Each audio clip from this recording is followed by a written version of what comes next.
Y dice así la palabra de Dios. Aconteció que habiendo Samuel envejecido, puso a sus hijos por jueces sobre Israel.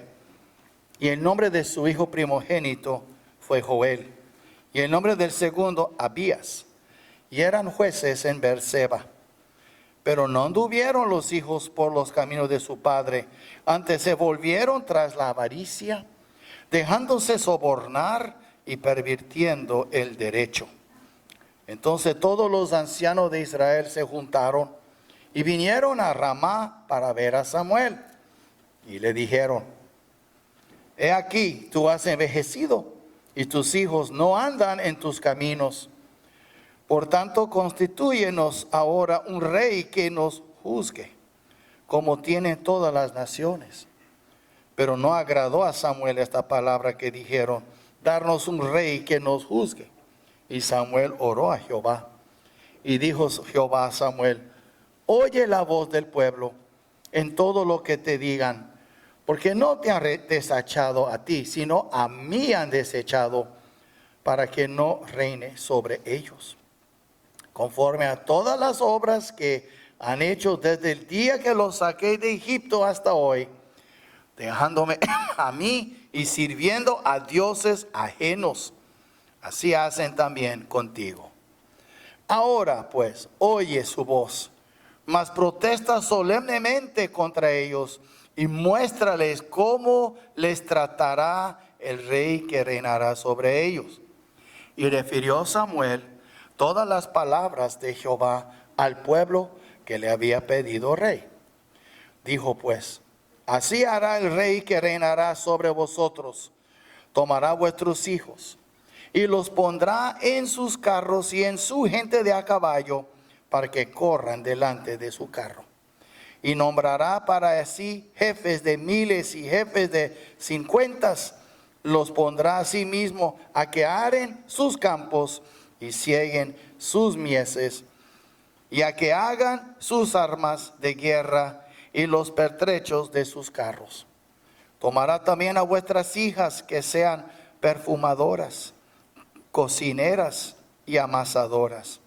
Asimismo tomará lo mejor de vuestras tierras, de vuestras viñas y de vuestros olivares, y los dará a sus siervos. Diezmará vuestro grano y vuestras viñas para dar a sus oficiales y a sus siervos.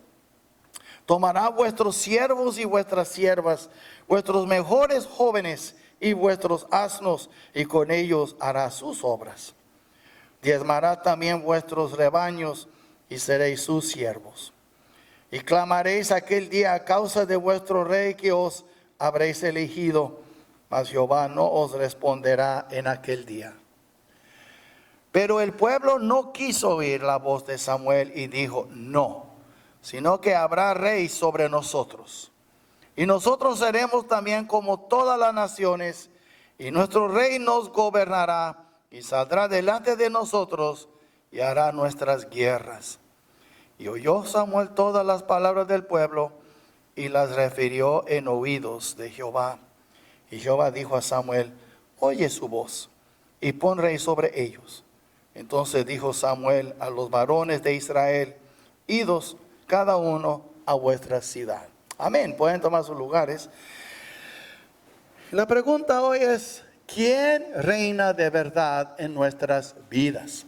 Yo tengo que decir que estoy hablando corporalmente como iglesia, pero también como familias que somos y como individuos. Cada uno de nosotros tomamos parte en las tres diferentes entidades. Yo tengo mi vida personal delante de Dios, tengo mi vida familiar delante de mi familia, y tengo mi vida como miembro de esta iglesia. ¿Quién reina de verdad en nuestras vidas? Es una pregunta, hermanos, muy, si de veras somos honestos, es una pregunta muy penetrante y a la vez, con el tiempo van a ver, muy incómoda. Primero, hermanos, llamamos a Cristo nuestro Rey. Hasta cantamos, Él es Rey. Muchas veces cantamos de realeza de Cristo en nuestras vidas. Él es rey. Y nosotros entonces decimos eso, pero ¿lo es realmente?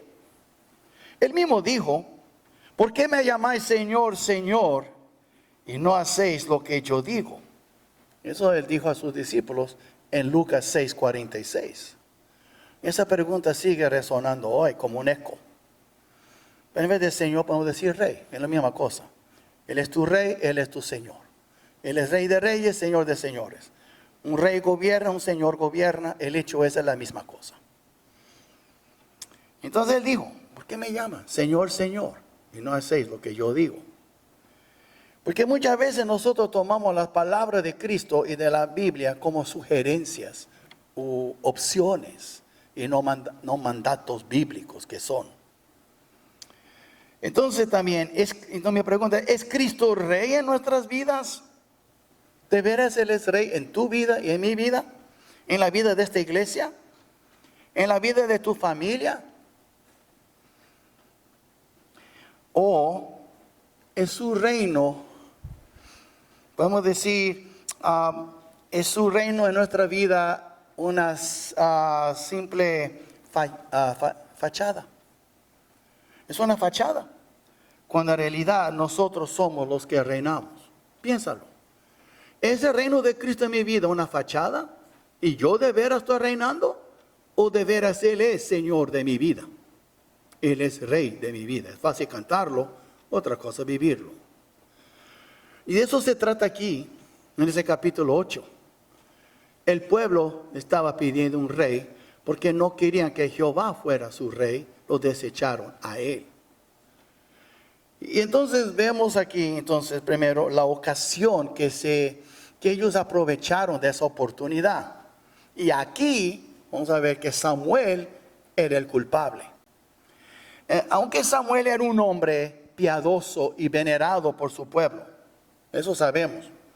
Todo Israel, no hay un juez más venerado que Samuel. De todos los jueces, no hubo uno que más representó a Cristo que Samuel. Hubo muchos jueces, unos 12 por lo menos. Y en un transcurso de 400 años, desde que entraron en la tierra hasta que pidieron un rey.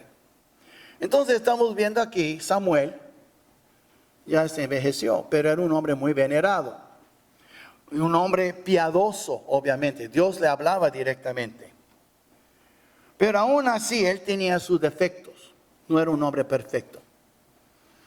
Y vemos que él mismo se encargó de elegir, y eso es muy importante, de elegir o escoger los jueces para Israel. Tenía 2 hijos, Joel y Abías. ¿Por qué no mis 2 hijos? Y los instaló como jueces de Israel. Ahora, hermanos, es muy importante entender eso. Nadie le dio esa autoridad a Samuel para hacerlo. Si usted lee el libro de Jueces, y Samuel es el último de los jueces, no porque no está en el libro de los jueces, esa es la misma temporada. Así como Juan el Bautista se encuentra en el Nuevo Testamento, más el último profeta del Antiguo Testamento era Juan el Bautista. Entonces vemos aquí entonces que él mismo se encargó de escoger a los jueces para Israel, algo que Dios nunca le ordenó hacer. Ni él tenía derecho de hacerlo. Se le pasó la mano, tomó libertades que no le correspondía. Si usted lee de todos los jueces, ningún juez fue escogido por otro hombre, fue instalado por hombre. Siempre era Dios que llamaba a estos jueces. Y nunca un juez, usted lee, puede ser a un Sansón, Gedeón, todos estos jueces. Ninguno de ellos traspasaron su título, su posición a sus hijos. Entonces Samuel tomó libertades que a él no le correspondían. Y por supuesto vemos entonces la ocasión. Primero, la edad avanzada de Samuel. Eso no era culpa de él. Todos envejecemos. No podemos evitar eso. Bueno, sí se puede morir joven. La única manera de no envejecer es morir joven. Y muchos dicen, ay, qué triste es envejecer. No, es más triste no envejecer. Piénsalo. Entonces, él envejeció, ya estaba viejito. Él sabía que su tiempo era corto.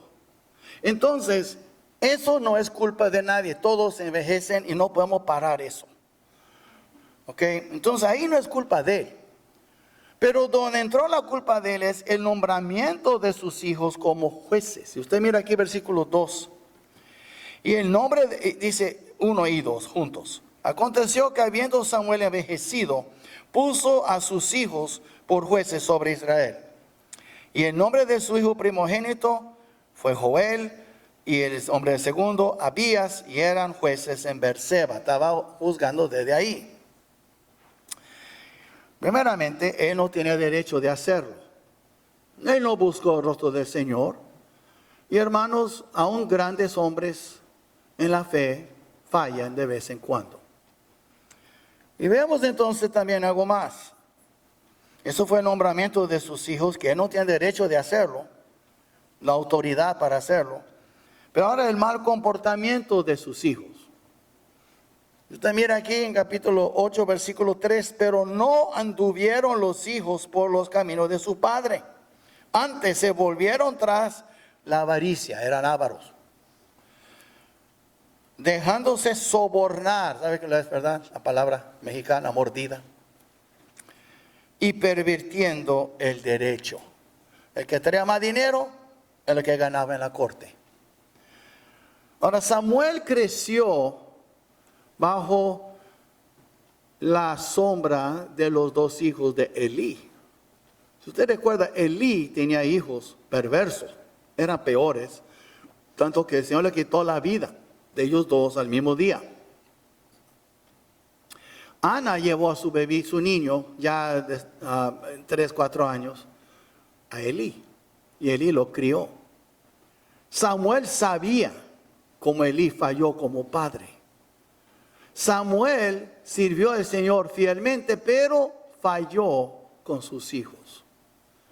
Eso se repite tantas veces. Yo hablé de eso en el Día de los Padres, yo no quiero repetir el mensaje. ¿Cuántos en la Biblia, hombres de fe, que han fallado con sus hijos? Y si ellos fallaron, padres, aquí estamos los padres, no madre, mamá y papá, al padre, ¿cree que tú eres mejor que ellos?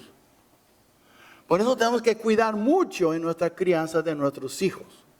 Y muchas veces somos negligentes en esa área. Y cuando tú creas un monstruo, no echa la culpa a Dios. Mira muy bien en el espejo quién crió ese monstruo.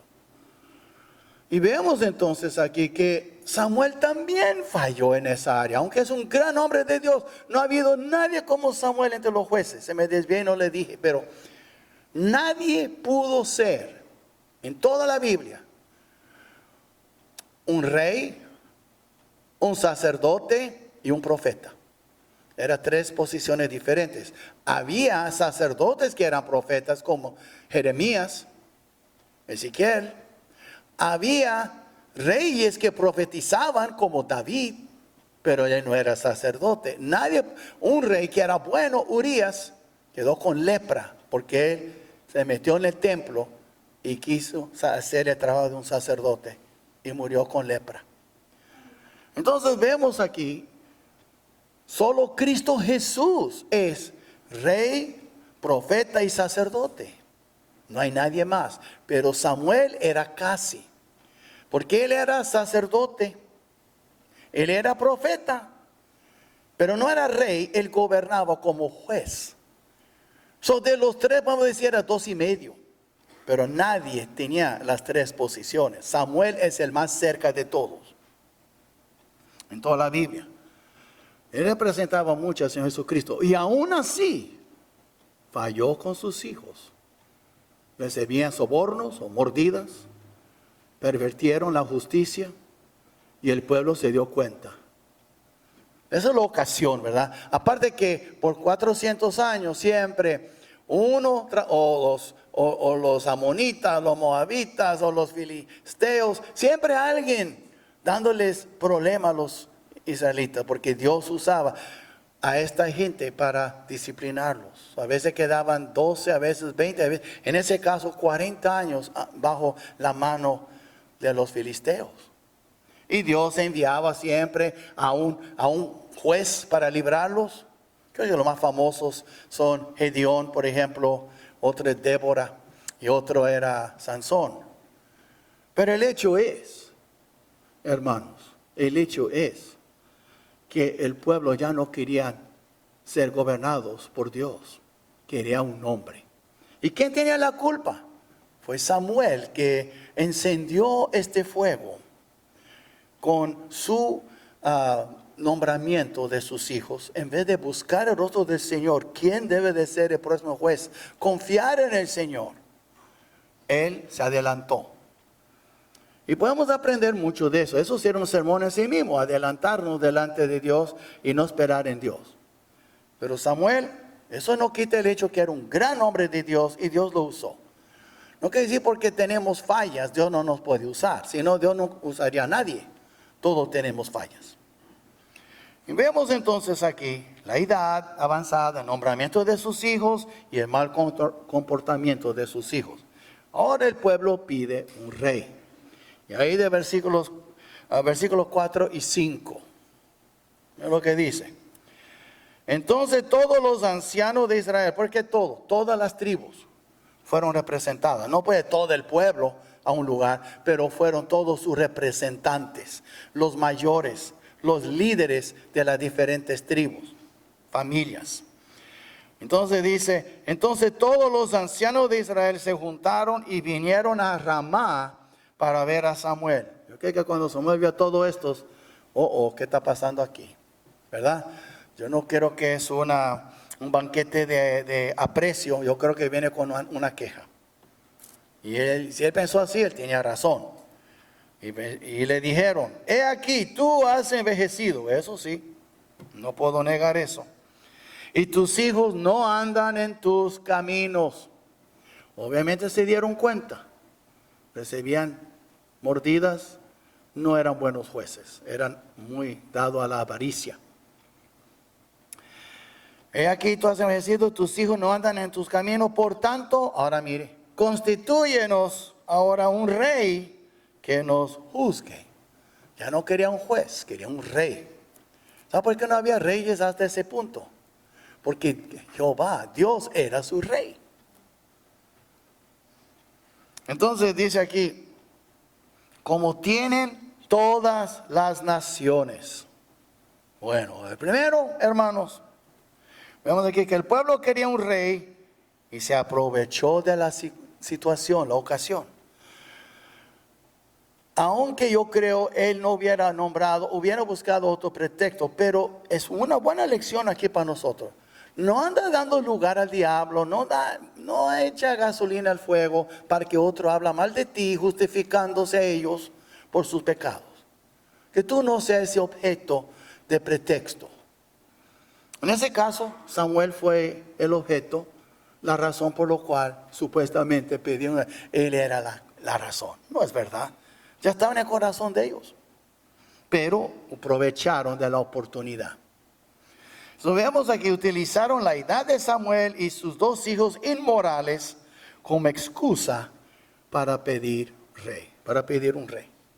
Ok, dos cosas que vemos aquí acerca del pueblo y podemos aplicarlo a nuestras vidas. El pueblo miró hacia adentro. Miraron dentro de sus contornos, de sus, en inglés, boundaries, ¿verdad? Sus fronteras, dentro. He aquí tú has envejecido, eso sí es verdad, y tus hijos no andan en tus caminos, eso también es verdad.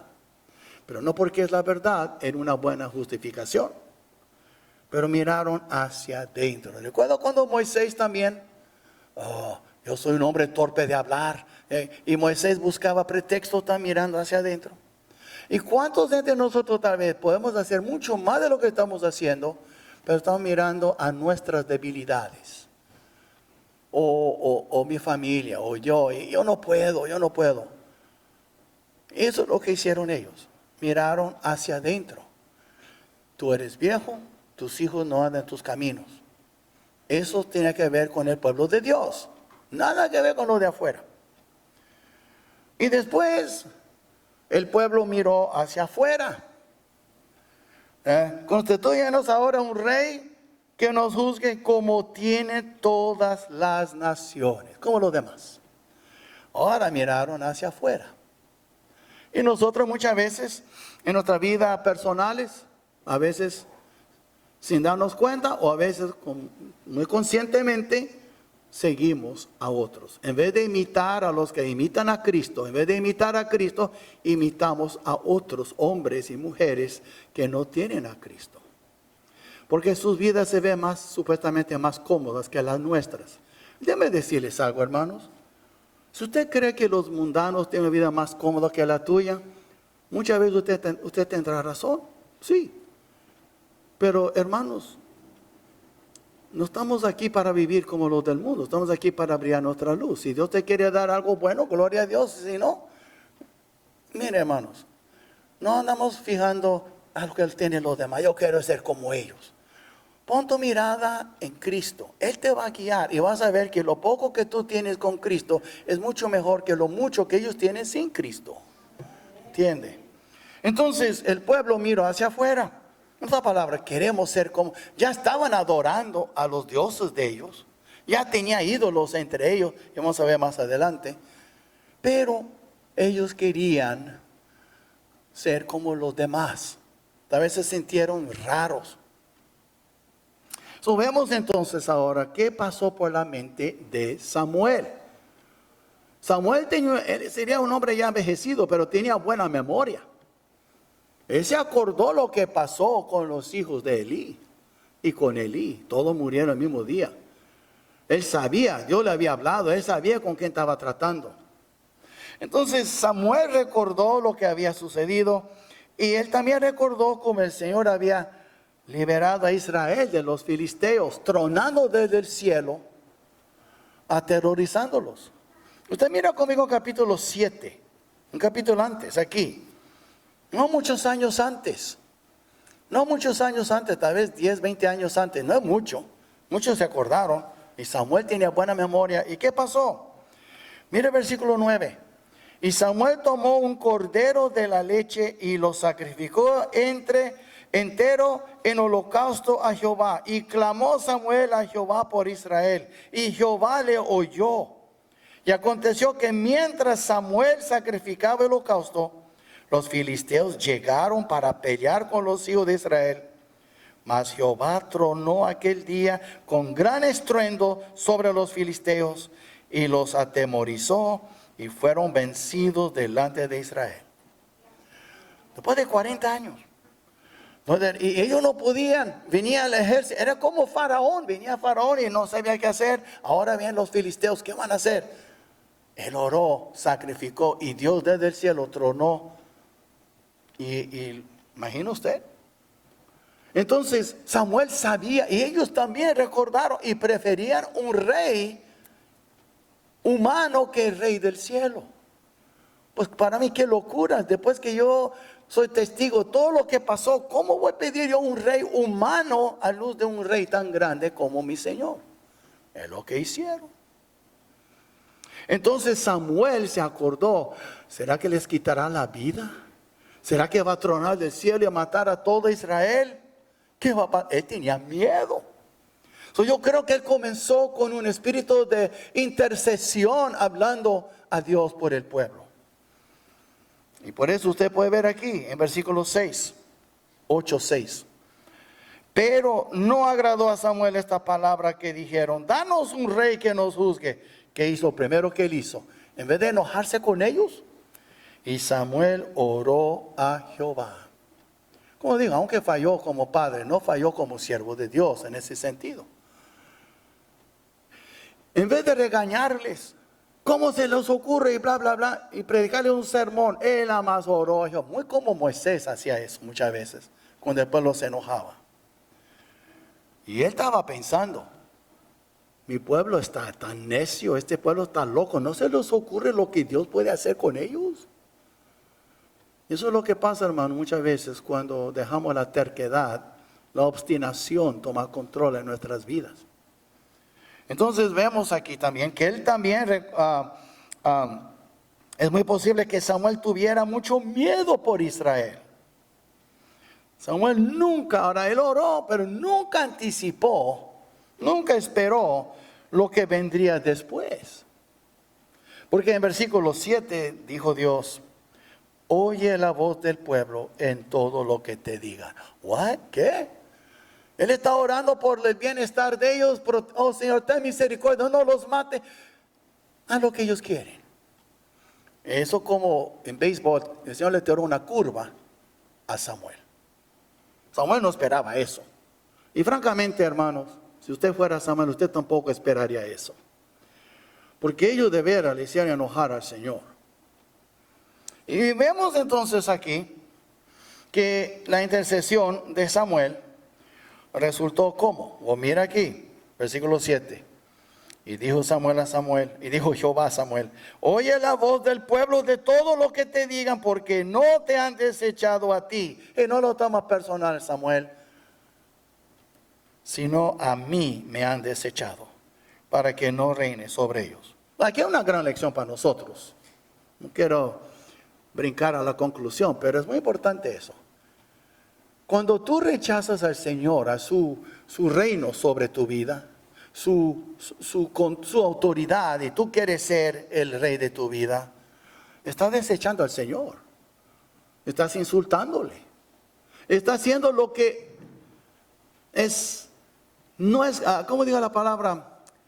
No tiene sentido por un hijo de Dios pensar así. Pero así somos muchas veces, ¿verdad? Entonces vemos aquí que Dios le está contestando lo que él no esperaba.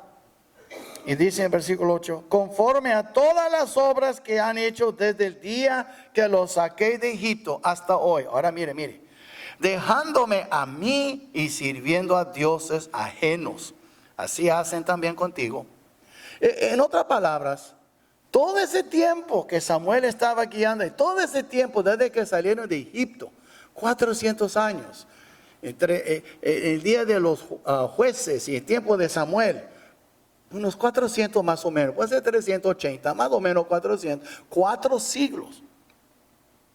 Todo ese tiempo tenían ídolos, adoraban ídolos. Aun cuando usted lee de Gedeón con su victoria, Baruch, ¿verdad? Con Débora, y usted lee esas grandes victorias, todavía tenían. Con Josué entrando en la tierra, en el libro de Josué, entrando en la tierra prometida, todavía tenían sus ídolos. Pero cuidado, antes de juzgar a ellos, dice la Biblia, nosotros también, muchos cargamos ídolos en nuestros corazones. Eso está en 1 Corintios capítulo 10. Y vemos entonces aquí, eso dice en 10:13, el que piensa, 10:12, el que piensa está firme, mira que no caiga. Y después es en Corintios y también en 1 de Juan, 2 diferentes apóstoles dice para huir de la idolatría. ¿Por qué?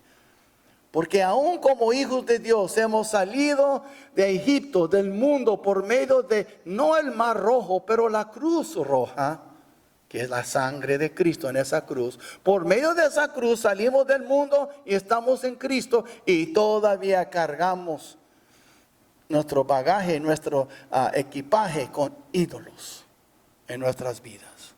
Dice, oh, yo no adoro monitos, también no monitos. Pero la familia puede ser tu ídolo, tus hijos pueden ser tu ídolo, tu orgullo, tu reputación, el dinero, muchas cosas pueden ser ídolos que valen más para ti que al Señor. Entonces, vemos aquí, eran ídolos. Era cuestión de tiempo que adorando los dioses de las naciones iban a querer ser como las naciones. Y cuando comenzamos nosotros adorar las cosas del mundo, vamos a comenzar a querer vivir como los del mundo. Por eso dice la Biblia, no améis al mundo ni las cosas que están en el mundo. Si alguno ama el mundo, dice, el amor del Padre no está en él. Que dice que tú no amas al Padre, tú amas al mundo. Es la 1 de Juan 2. So, vemos entonces aquí la intercesión de Samuel. En versículo 9, ¿qué dice el Señor? Porque el Señor está contestando. Ahora pues, oye su voz, mas protesta solemnemente contra ellos. Habla con toda solemnidad lo que te voy a decir. Y muéstrales cómo les tratará el rey que reinará sobre ellos. Ok, ¿ustedes quieren rey? Dios dice, dales una advertencia.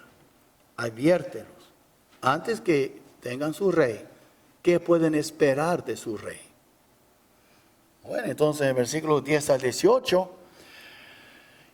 Samuel está hablando todas las palabras del Señor al pueblo. Ok, entonces, ¿qué es lo que estaba diciendo? Que ellos habían pedido un rey. Ok, ustedes quieren un rey. Eso es lo que pueden esperar de su rey. En el versículo 11, dijo pues, así hará el rey que reinará sobre vosotros. Tomará vuestros hijos y los pondrá en sus carros y en su gente de a caballo para que corran delante de su carro. Pues mire, y nombrará para sí jefes de miles y jefes de cincuentenas. Los pondrá a sí mismo a que aren sus campos y cieguen sus mieses y a que hagan sus armas de guerra y los pertrechos de sus carros. Tomará también a vuestras hijas para que sean perfumadoras, cocineras y amasadoras y sin duda también lavadoras de ropa. Pero el hecho es, no, sí, así es. Vemos entonces aquí, ¿qué está diciendo él? Lo primero, él les quitará a sus hijos. Sus hijos, ¿no? Dice, qué bonito ser un hombre al lado, un jinete del rey, o trabajando en el palacio del rey, aunque es perfumadora. No es el hecho. Van a también trabajar, cultivar y la siega y recoger las viñas del rey. Dice que tiene que ver. Dice que ya no va a tener futuro. Entonces, si un padre tiene un terreno muy bonito y él quiere que sus hijos, su familia siga con ese terreno, ya no pueden porque ahora están trabajando para el rey.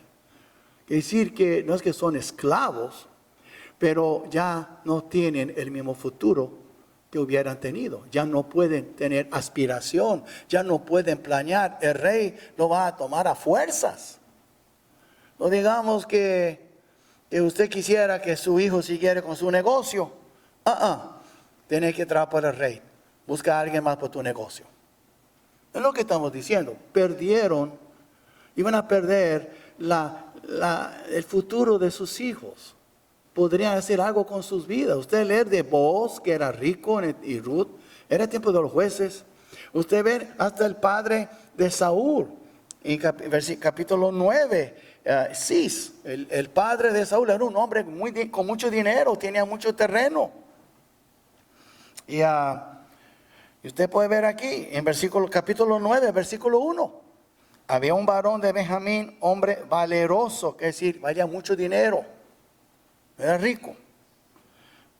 Pero ahora muchos iban a perder ese futuro y tendrían que trabajar a fuerzas para el rey. Y si una mujer quería casarse con un hombre que tenía mucho terreno y quería levantar un negocio y tener una familia, en aquel entonces era muy importante la agricultura. No, tú vas a ser perfumadora con el rey. Ni podía casarse muchas veces. Qué triste. Es lo que estaba diciendo él aquí. Están dispuestos a interrumpir el futuro de sus hijos. Eso va a pasar. Dios no exigió eso. Primeramente, Dios no necesita perfume ni nada de eso, ni cocina. Pero el rey sí. Y vemos también que él tomará las mejores tierras de la gente. Y mire el versículo 14. Asimismo tomará lo mejor de vuestras tierras, de vuestras viñas y de vuestros olivares, y lo dará a sus siervos. ¿Lo imagina usted? Va a estar quitando a fuerzas terrenos de los mejores. Uno que ha trabajado por muchas generaciones en ese mismo terreno grande, no era un pedacito, era grande los terrenos. De lo mejor va a ser para el rey. Van a perder ustedes sus terrenos. Yo estaba diciendo todo eso que iba a pasar. Y después también dice, él establecerá impuestos. Si usted mira aquí versículo 15, 17, diezmará vuestro grano y vuestras viñas para dar a sus oficiales. Que dice que van a pagar, aparte del diezmo que daban al Señor, al tabernáculo para el Señor, tienen que dar ahora 10% al gobierno. Más taxas ahora. Y si no de tu terreno, también de tu rebaño. Versículo 17. Diezmará también vuestros rebaños y seréis sus siervos. Ustedes van a trabajar para el rey. ¿No ven ustedes todo lo que iban a perder por tener un rey? Y él causaría gran dolor entre el pueblo. Pero Dios no les iba a ayudar, no les ayudaría. Usted mira aquí en versículo 18. Y clamaréis aquel día a causa de vuestro rey, que os habréis elegido, mas Jehová no os responderá en aquel día. Van a clamar, porque van a sufrir mucho dolor. Uno piensa con todo eso, van a decir, ¿sabe qué? Está bien. Como dicen muchas veces los jóvenes, we're good, I'm good. No, gracias. No es así. Ven ustedes ahora la obstinación del pueblo. ¿Qué quiere decir obstinación? La terquedad. Me gusta más la palabra mexicana, eran conchudos. ¿Okay? Y veamos aquí, en 19 a 22. Y aquí dice, pero el pueblo no quiso oír la voz de Samuel. Pero, ¿qué estaba diciendo Samuel? ¿Era palabra de él o de Dios? Pues era de Dios. No querían oír la palabra de Dios. Y dijo, no me importa, no le importa nada de eso, no. Dijo, sino que habrá rey sobre nosotros. Bueno, y nosotros seremos también como todas las naciones. Ahí está la razón principal. No porque se envejeció Samuel, ni porque sus hijos eran, eso fue la ocasión. Y Samuel tiene la culpa por haberle dado esa excusa, pero ahí está la razón. Ellos querían ser como el mundo. Así es. Eso es la raíz de por qué escogieron el mundo antes que a Dios.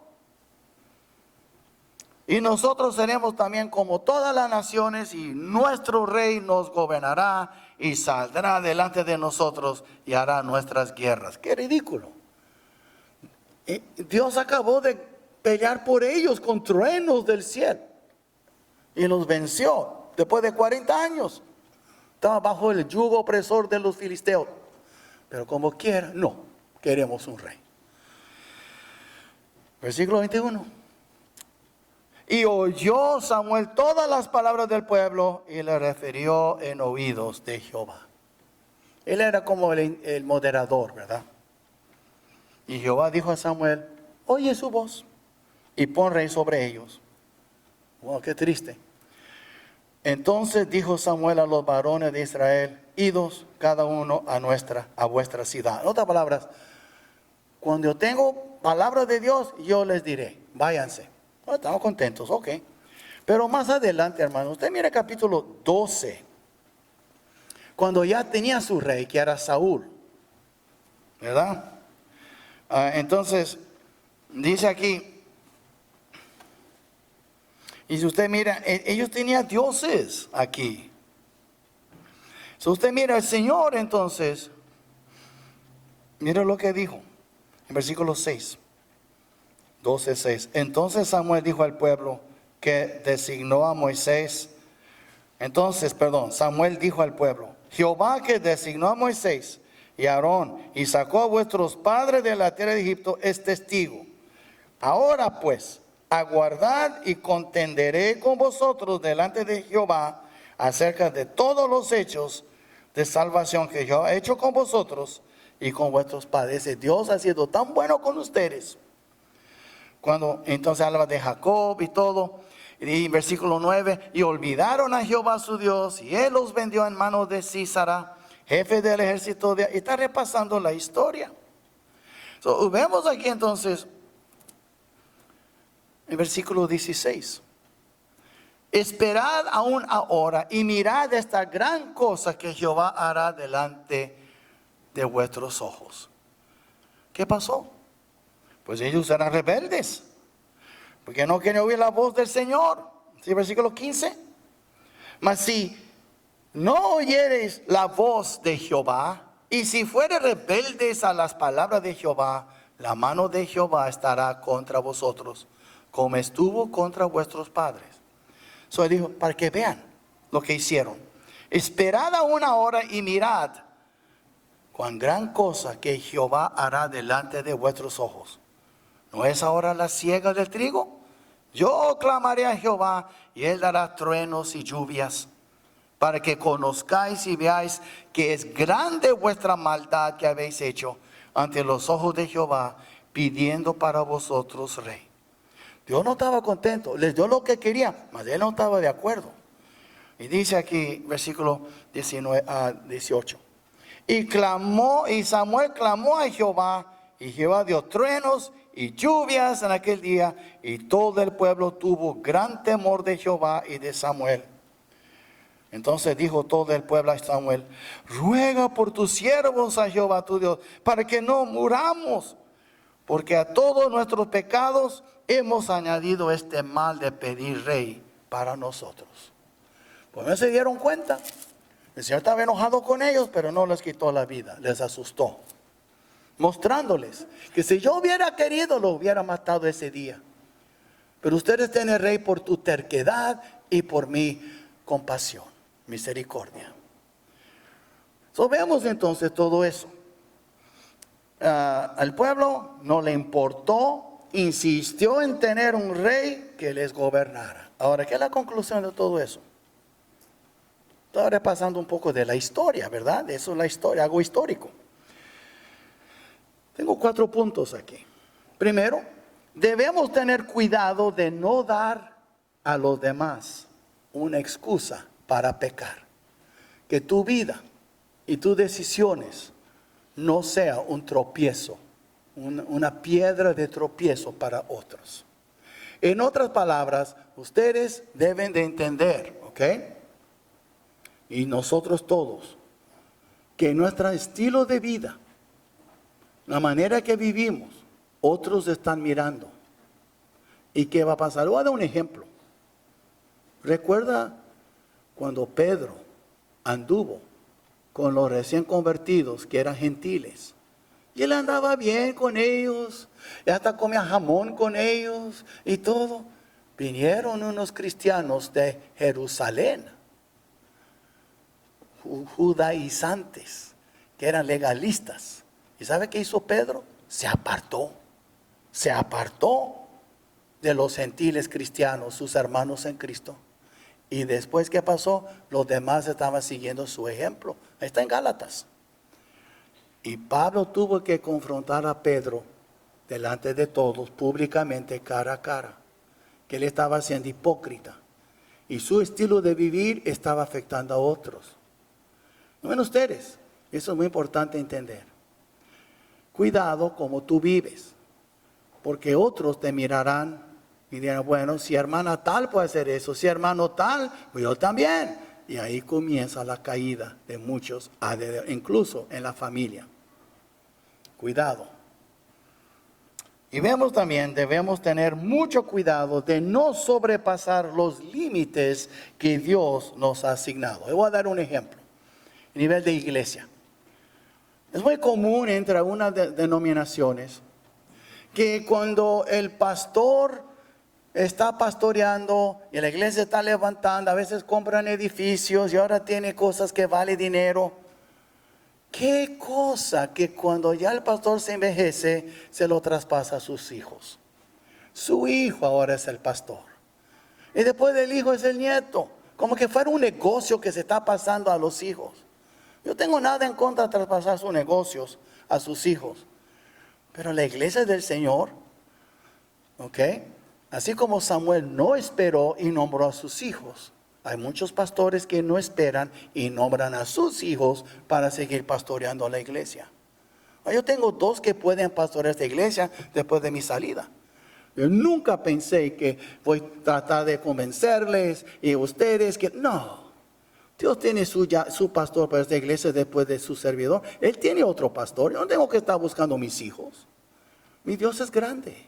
Él tiene muchos hijos, más que yo. Entonces, eso fue el error de Samuel. Y es lo que hacen muchas iglesias hoy. y es un negocio. Y esas iglesias nunca superan, de veras, las vidas de los miembros van yendo para abajo más y más, porque ya el Señor no es honrado en esas cosas. Y por eso digo, hay que cuidar mucho. Y después también nosotros mismos, cuidado, padres, madres, tratando de forzar a sus hijos a hacer lo que ustedes quieren que ellos hagan. No. Yo siempre dije a mis hijos, cuando estaban creciendo, a mí no me importa lo que ustedes hacen, que sea noble. Quieren ser un bombero, un policía, un abogado, un maestro. Nada más, no tiene que ser pastor porque su papá es pastor. Tú busca el camino que el Señor te... Por eso dice a los padres, mamá y papá, instruye al niño en que en su camino, no tu camino, camino de él. Y aun cuando fuera viejo no se apartará. Dios tiene un camino para sus hijos. Y tal vez el camino del Señor no es tu camino. Si un hijo tuyo dice, yo quiero ser misionero, oh, qué bueno, yo quiero ir a Afganistán. Ah, ¿cómo vas a ir allá? Te van a matar. O quiero ir a África. No, pues es muy peligroso. No, queremos que vaya a Europa, ¿verdad? Que vaya a un lugar muy bonito, a Roma, a París, ahí sí puede ser misionero. No, hermanos, no andan metiendo con la vida de tus hijos cuando Dios está obrando en sus vidas. Y vemos también el tercer punto, si descuidamos nosotros mismos o nosotros también intentaremos quitar a Dios de ser rey de nuestras vidas. ¿Sabe qué? Cada vez que tú desobedeces al Señor, está dando esa actitud a Él. Si Él dice, haz esto, que tú no quieres, tú haces el otro, ¿qué está diciendo? Tú no eres mi rey, yo soy rey de mi vida. Y hago lo que me da la gana. Piénsalo. Piensa cualquier decisión que tú tomas que va en contra de la voluntad del Señor, contra su palabra. ¿Tú crees que Él es rey de esa decisión? ¿Y cuántas veces nosotros se nos olvida lo que dice en Mateo 6:33? Mas buscar primeramente el reino de Dios y su justicia. Y todas las demás cosas os serán añadidas. ¿Qué está diciendo Él? Busca el señorío de Cristo en tu vida. Porque le voy a decir una cosa, o tú vas a gobernar en tu vida o Cristo va a gobernar, pero los dos no pueden gobernar. Piénsalo. Cuando te da flojera de orar, el Espíritu Santo le está llamando, ¿Él es rey en tu vida de veras cuando la cama vale más que la oración? ¿O la flojera tú ni quieres orar? O cuando el Señor te toca para venir a la iglesia a adorarle, no dejando de congregar, por cualquier tontería tú dejas de venir a la iglesia. Él es tu rey, ¿de veras? Él dio su vida por la iglesia y tú menosprecias tanto la iglesia. O sea, es lo que estoy diciendo. Y por eso digo, cuando el Señor te dice a ti cómo criar a tus hijos en la Biblia y tú no lo haces porque estás siendo como los del mundo. Oh, yo no quiero disciplinar. Oh, no quiero decir no. Oh, no los quiero pegar. Y muchas mamás, oh, no voy a decirle a papá porque papá es capaz que le pegue. ¿Qué es eso? ¿Qué dice la Biblia? Eso no es bíblico, eso es mundano. Entonces no me digas que Cristo es rey en tu vida cuando tú sigues desobedeciéndole. Él mismo dijo, no me digas que esto es su Señor y Señor si no hace lo que yo digo. Yo me estoy incluyendo, hermanos. Eso aplica para mí también. Y como iglesia deben de buscar lo del Señor. No tener un show, un teatro con luces y humo y quién sabe qué. Hasta iglesias grandes tienen hasta con la moto ahí enfrente. ¿Qué es eso? Es un show, es un circo. Eso no es bíblico. ¿Cómo dices tú que Cristo es rey en tu vida o en tu iglesia? Hay una manera de honrarle, hermanos. La única manera, no hay otra. ¿Y sabe qué? Cumpliendo con su palabra fielmente. Esa es la única manera que Él sea rey en tu vida. Y por último, debemos de estar siempre en guardia contra un corazón obstinado o terco. La terquedad, hermanos, todo lo que Él les dijo que va a pasar, no les importó a sus hijos, no les importó el futuro de sus hijos, no les importó su pérdida de terrenos, de dinero, de libertad. Queremos un rey. Y así somos nosotros muchas veces. Sufrimos pérdida espiritual y también a veces económica y otras cosas. Sufrimos tanto y no nos importa. Quiero hacer lo que yo quiero. ¿No es así? Y yo digo, ¿cuántas personas han sufrido pérdidas grandes? Matrimonios, desecho, divorcio. hijos extraviados. ¿Por qué? Porque no hacemos caso al Señor. Hermanos, hasta hay pecados ocultos. Ahí habla 19, Salmo 19, hasta los errores ocultos. Tenemos que confesarlos. Pues, Señor, muéstrame mi corazón. Es lo más difícil, orar eso, porque su corazón es feo, negro, oscuro y pecado. Y cuando tú dices al Señor, muéstrame mi corazón porque es perverso, engañoso, no te va a gustar lo que ves. Pero si tú de veras lo que vas a ver, pero si tú ores y pides al Señor, Él te va a ayudar con su gracia a confrontar tus propias debilidades, tu propio pecado. No te tienes que tragar tu orgullo porque tú te crees más de lo que es. La Biblia dice que nadie tenga más alto concepto de lo que debe tener de sí mismo. Entonces, todas esas cosas tienen que ver, ¿ok?, con el señorío de Cristo en nuestras vidas. Entonces, mi pregunta es, ¿cómo empecé? ¿Quién reina de veras en tu vida? ¿Quién reina en verdad en nuestras vidas? ¿Quién de veras es rey en esta iglesia? ¿Quién de veras es rey en mi familia? ¿Quién de veras es rey en mi vida? Y si la respuesta no es Cristo, entonces tú estás buscando problemas, no la prosperidad. Entonces es algo que debemos de preguntarnos, porque la verdad, hermanos, lo más que yo veo mi vida, yo veo que yo no soy muy diferente que esa gente. Y la Biblia dice en Corintios 10 que esas cosas fueron escritas para nuestra amonestación, para amonestarnos a nosotros, para enseñarnos, hey tú, no me miraron de esos judíos en el tiempo de Samuel como peor que ustedes. La única diferencia entre ellos y nosotros, la gracia de Dios. La única diferencia. Hermanos, vamos a poner de pies y buscar el rostro del Señor. Si tú quieres orar, si quieres hablar con tu Señor, puedes hacerlo ahí donde están o puede pasar aquí al altar. Lo que tú sientes en tu corazón puede pasar. Pero una cosa le voy a decir. Cuando buscas su rostro, que no sea algo nada más emotivo con puras lágrimas, sea de corazón. Si tú has sido idólatra en tu vida, poniendo otras cosas antes que a Él, confiésalo. Si tú has sido una persona muy arrogante, muy orgullosa, confiésalo. Si tú has sido como estos, queriendo otro rey, no quieres que Cristo reine en tu vida, confiésalo. Porque el comienzo de toda restauración viene con la confesión.